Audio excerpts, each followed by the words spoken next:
on, we got a show right now. Let's go. Oh, come on. What?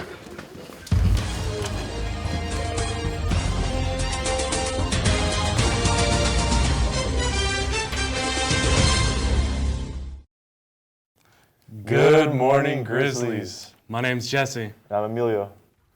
The former President Donald Trump was officially convicted of 34 counts of felony crimes from the hush money trial. His sentencing will start on July 11th. As it seems now, Trump is planning to appeal the verdict. Trump says this is a rigged, disgraceful trial. Trump has the potential to be the first president in U.S. history to be a convicted felon. You may be asking, what's next for the ex-president?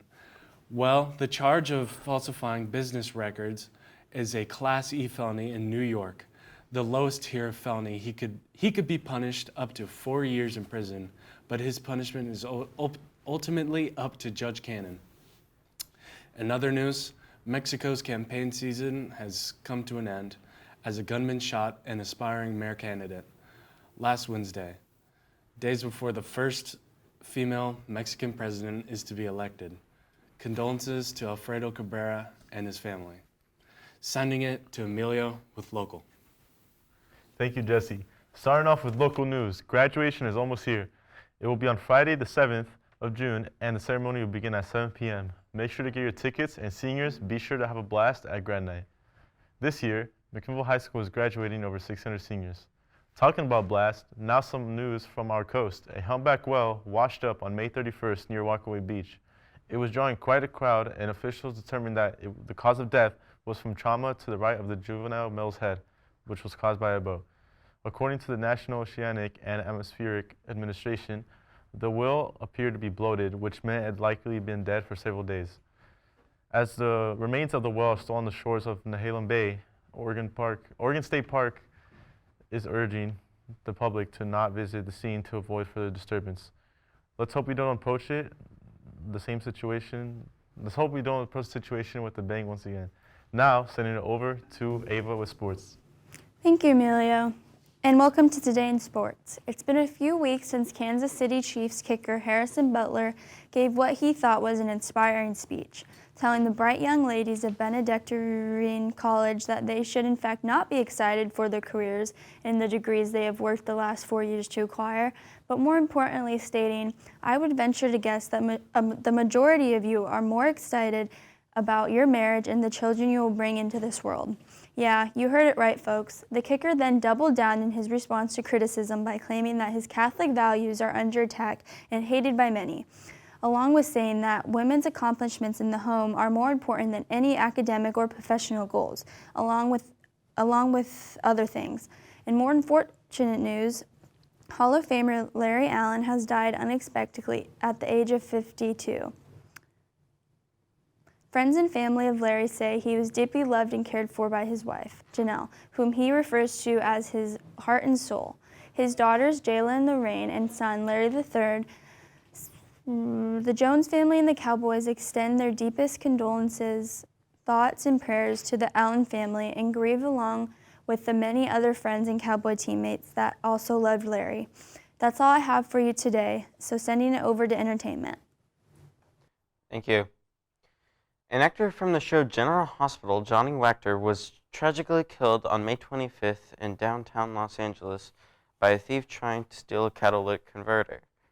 He was only 37 years old. Our deepest thoughts and prayers go out to his family. On a much lighter note, Netflix has announced an animated Minecraft TV series on May 30th to celebrate the 15th anniversary of one of the most popular video games of all time.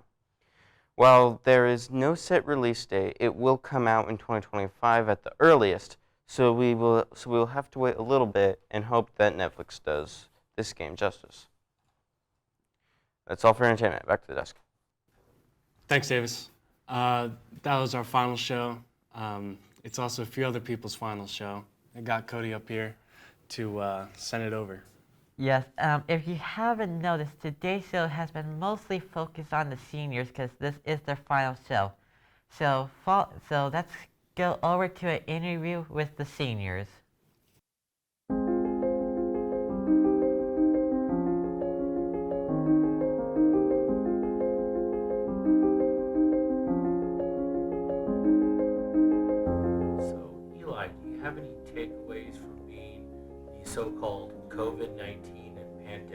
class? I think the biggest issue with coming in, having had my freshman year being during the pandemic and being online, was that sense of isolation. And it was really hard to shake because you go comfortable with being by yourself and having all your socialization being through the internet. So it was really hard for me to branch out and put myself out there. I don't know about the last 3 years, but during like freshman year though, it affected like meeting people, getting a friend group set, or finding different people to hang around with because we were at home for the majority of the year. Well, like being the final class, I was affected by it. We just had to really stay positive throughout it. You know, we all just got thrown out like, to our homes individually. We never got to see that experience of what it's like for high school year, where, you know, the activities there are. And we only got to see that in the very last portion of high school, the year, where you could do hybrid, but even then it wasn't much. But it was all just a matter of staying positive throughout it. Eventually, we did get the experience. So Jacob, you've been in the Grizzly broadcasting program for quite some time. What are some of the different skills that you've learned in this pathway? I don't know, I learned how to go through the cameras, kind of troubleshoot the settings to adjust them so that people aren't too orange or that it's not too dark. And just going through the light board and fine-tuning colors for pretty much the same reason. If you could give any advice to the upcoming class of freshmen next year at Middle High School, what would that advice be?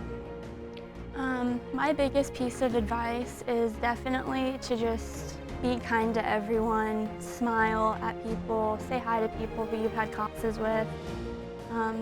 Just the little things really go a long way. I feel like especially in a school this big with so many people, it's just, it goes a long way when you're kind. If I had advice for freshmen, it would just be to do things that you think are going to be scary and do things that you might fail at, because there's so much that you can gain from taking those risks. And even if you don't succeed, you have all that power that you've given yourself by trying. I would just say to try out different pathways or to do different sports. Just find something that you like to do and stick with it. It would definitely be get involved in as much as you can. If you're not doing anything outside of school, if you find yourself at home, just kind of bored, really do get involved with anything here at the school. There's so many things to offer, like things related to music, sports, just any sort of activities, clubs you could find. Try them out and really get involved, because if you don't, there's not much to remember. But the more you get involved in, the more memories you make. It's simple as that.